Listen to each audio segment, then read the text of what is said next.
This dude stepped on a mine, and now he can't get off. Which is basically the most deadly Mr. Beast challenge. Such a romantic sunrise in the desert. Sometimes I'm jealous of these boys. You know, soldier boys. Running around the desert, playing with the boys, shooting everyone you see, thousands of kilometers away from your home and family, simply because some third world country got oil. That's the American way. Anyways, meet Michael. He's flying on a helicopter with his buddy Tommy and enjoying a beautiful view. It looks like Mike and Tommy are on a sniper mission. You know these long and tedious missions when you lay on the ground for 2 days straight, shoot one fella down in a second, and get back home with a Medal of Honor? I wish I were a sniper. In fact, it's my favorite class. Our boys here have nothing to do, so Tommy breaks Mike's balls, talking about his girlfriend Jenny. It's been 3 months since they've seen their families, so Tommy got some imagination working. Ladies, clubs, oops, no time for talking. Mike sees the target. It's ironic because Tommy here is a spotter and he is supposed to spot the target, but all he can think of is his friend's girlfriend. I know that feeling, bro. Tommy contacts their commander. Their target is a black Land Cruiser with escort. Michael spots a gray car.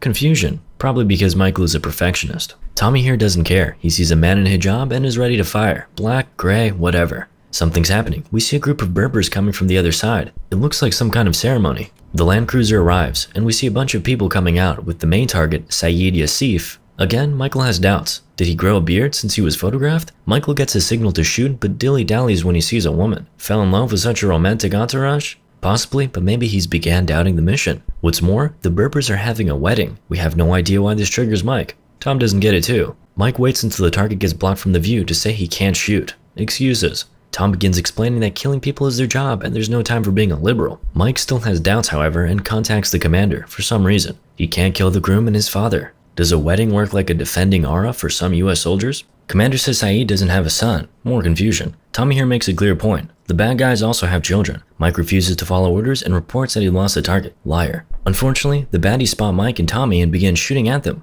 If only they knew how much Mike has dedicated to their human rights for the last minute or so. The wedding ceremony ends like any other wedding. Sorta. Mike and Tommy try to escape, but it's a dark desert and the bad guys have cars. After a while, they catch up with the soldiers. While Tommy requests extraction, Mike comes up with a 3-digit IQ plan. He shoots some rocks to distract the bad guys. It works, and Mike wins precious seconds before the bad guys see Darude Sandstorm approaching and flee the scene. Lives saved, at least for a moment. The extraction point is in a village 5 hours from their spot. Easy peasy for Jesus. You know, the guy walked in the desert for 40 days. At least the sandstorm passes after some time. And why did the bad guys run away? It's not even that scary. Anyways, the boys hit the road to a village, enjoying some small talk along the way. They've got plenty of time for it. Actually, Tommy is the one doing all the talking. Mike's a listener. Tommy shares that today is Tuesday, the day of the week when he calls his son. He's never missed a call, so they must get back to base quickly. Tommy shares some cute family stories about his 4-year-old son, who turned into a vegetarian last week. Kids these days grow fast. Wait until he finds out about all these genders. Tommy believes his son saved his marriage, so he's not only a great soldier, but a relationship specialist. Do you hate your partner? On the edge of divorce? Have a baby. Write it down, boys. Mike keeps listening. He has nothing to say to this crazy friend that keeps talking about girls all day. It turns out that Mike is too scared to go to the next step with his girlfriend Jenny. Proposal. Tommy, as an expert, says Mike shouldn't think twice. Want to get married? Get married. What a man of action. The commander says they can't pick them up with helicopters because of sandstorms and bad guys, so they must proceed to the closest village. The radio signal might break too, but that's not so bad, right? Who needs a radio in the desert? Mike spots some locals digging in the sand. There's a Berber with a girl on a chain. Okay, not a chain, just a rope so they won't lose each other. Were they locals or was it just a mirage?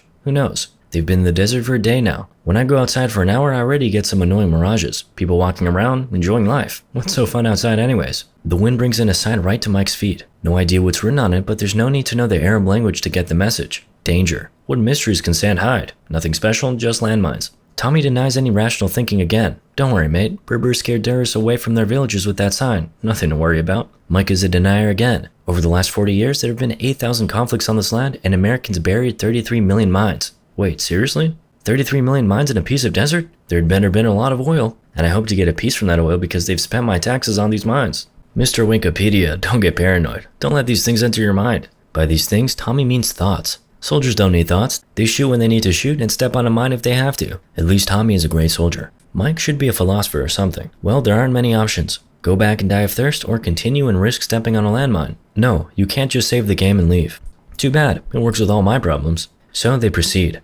Oops, Mike has stepped on something. Mine. Nah, just a toy soldier. Irony. Tommy keeps dreaming of slushies. So Mike hands him some water so he can shut up for a minute. Doesn't work too well. Mike sees some zigzag step signs and trips again, probably thinking about those damn mines. Forget about it. Look at Tommy, he's so enthusiastic. Ha, Mike, you're so funny. A badass Marine scared of some silly landmines. Boom. Tommy's got no legs. Who's laughing now? Not Mike. He stepped on a mine too. Lucky for him, it didn't detonate. Tommy screams in pain, but Mike calms him down fast. They're Marines after all. Mike tries to reach the commander, but Tommy has the radio. Mike comes up with a plan fast. First, he makes Tommy reach for the medical kit. They've got morphine here. Tommy screams in pain. Mike practices his motivational speaking, Jordan Peterson style. Something about standing up for yourself, but Tommy can't stand it. I'm sorry. So Mike reminds him he's got a son and needs to call him today. Now, Tommy has to reach the radio, but first, it's another shot of morphine. I can't blame him. That stuff hits different. Tommy grabs the radio, mumbling something. The radio is turned off. Mike asks him to turn it on, but 2 doses of morphine are too much. The man is no leg high. Mike realizes that this will take the whole day if Tommy even survives the next 2 minutes,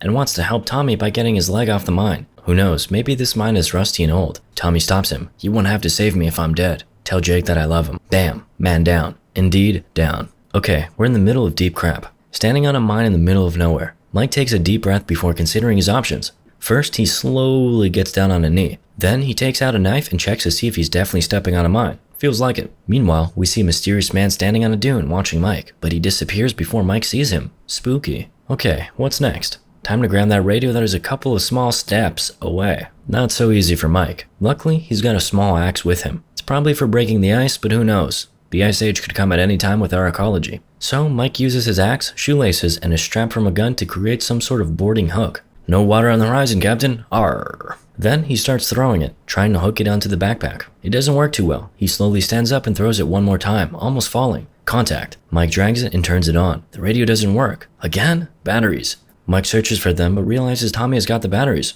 More hooking? Nah, Mike grabs a solar charger. God bless Ego Energy, and connects it to the radio. Okay, this will take some time. While he's waiting, Mike checks out all his inventory. Arma 3 players would sell their mom for that loot. I mean, Fortnite. He's even got an SOS rocket, but who's he gonna call for help? More bad guys? That will have to wait. Finally, the radio starts working. Great news, Mike reaches base camp. The Boy Scouts have been waiting for them to call for hours now, and ate all the burgers at the barbecue party without them. Mike explains the situation. Major takes a minute, probably a minute of silence. Then, the Major asks what's with the mission. Is the target down? Come on, give him a break. Major asks Mike's position. 3 dunes left, 1 dune forward, and 1 dune right from the village. Something like that. Okay bro, you're an hour from a village. That's right, Major, but he's stuck on a mine. Sorry, I can't get you. Sandstorms. But there's a convoy that will pass you. Just wait 52 hours. 52 hours standing on a landmine. This is going to be an exciting time. Major calms Mike down. There's a 7% chance of the mine malfunctioning, so you can try your luck. And try the Schumann maneuver. Basically, it means digging up the hole next to you and jumping there from a mine. If it detonates, you'll save the most precious parts of your body. But of course, your legs will dance the last tango. Mike doesn't like it. After all, Tommy didn't last that long without legs. Alright, I guess I'll wait. Mike enjoys a protein bar and runs out of water. Come on, what else can you come up with, God? Sandstorm? Now we're talking. Mike gathers his loot and gets ready for some windy action. No gods of wind can get Mike's foot from that mine. That's dedication. Keep in mind that sandstorms travel at least 40 miles per hour, like a fly on a windshield. Or my farts in church. What's next? Michael wonders. No worries, Mike, we got some more for you. Here's your buddy Tommy. Take a look at him a bit closer. Well, at least Mike can get the batteries. Get that hat. Seriously, bro? Did you decide to give it to Tommy? Are you sure he needs it? What about your stupid head? Do you realize you're getting an enormous dose of UV light every second? Nah, hats are for girls. And the dead. And bald people. We got the batteries. Now where's that radio? Oh, right. The one thing Mike forgot to put in his backpack was the radio. Nice job, bro. Now it's like 3 feet away. Mike laughs. What else has he got to do? Time slowly goes by. Mike realizes he should cover his head. Great news. But he got no water. Bad news. He shoots in the air, screaming for help. Maybe bad guys finish him before the dehydration does. Oh wait, he can also shoot himself. Mike is pretty close to ending the story when suddenly he sees a Berber approaching. He immediately aims at him. The Berber doesn't care and continues approaching Mike, moving in zigzags. My man played Battlefield for sure. The Berber asks, "Why are you stuck? Why did you stay here and don't go home?" Guess that's a rhetorical question to all the US Army, but Mike doesn't realize. I'm stuck on a mine, bro. Give me water and a radio. Berber decides now is the best time to share some wise words. Forget about your friend. He found peace now, but you're alive. Take the next step. Classic. This guy's pretty cocky for someone within splatter range. Do they have showers in the desert, smart guy? Berber takes the empty water flask but doesn't want to bring the radio. Radio no good. No music now. No dancing. Haha, the man literally bombs the place. Somebody stop him. I need to call. Nah bro, make the next step. Just keep on moving. Left alone again, Mike urinates in his water bag. Nice. He also watches Bear Grylls. Too bad he doesn't know drinking or pee will kill you before dehydration. Anyway, he takes a sip and wow, a miracle. A girl comes, dodging around with a flask full of water. Then, the girl shows Mike a toy soldier. He shows his one and gives it to the girl. The girl puts them on the sand and moves one forward.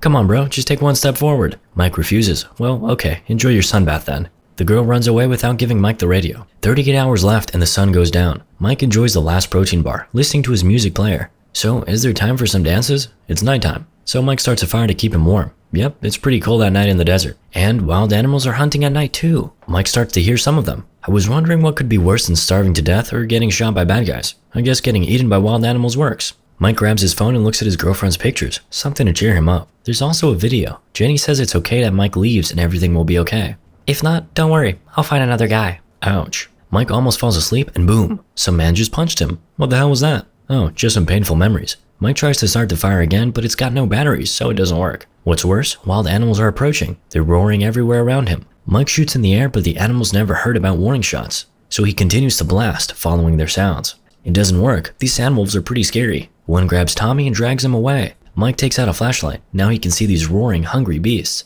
One attacks, shot. The other runs away, and some even get exploded by a mine. This is starting to remind me of another movie I'd rather forget. That was a tough night. Good morning. Not for Mike, he looks pretty tired. Wonder why. He was literally standing in one place the whole day. Sudden Berber approaches, but Mike is not in the mood for wise words. Berber asks his name. Mike? Mike as in the man who doesn't take another step? Oof, nailed him. Mike is Michael, Marine answers.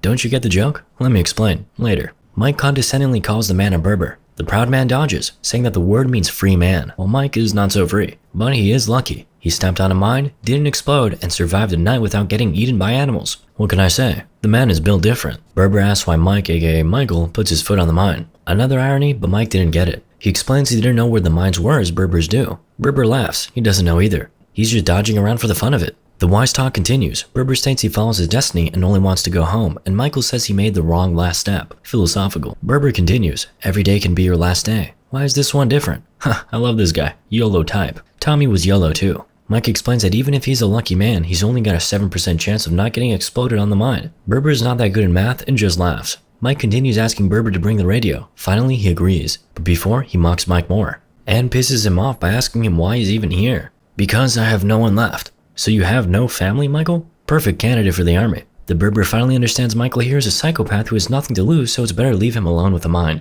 But before leaving, some final words, and another long hour forward. Mike realizes he can cut off his shoe. Legs should feel pretty damn hot there. Oops, sunburned. He catches a scorpion and drinks his pee. I call that a regular weekend. I'll take a tequila with mine. Finally, he starts hearing sounds and having hallucinations. He even fights one of them. I retroactively win fights in my mind all the time. I'm the Tyson Fury of late comebacks.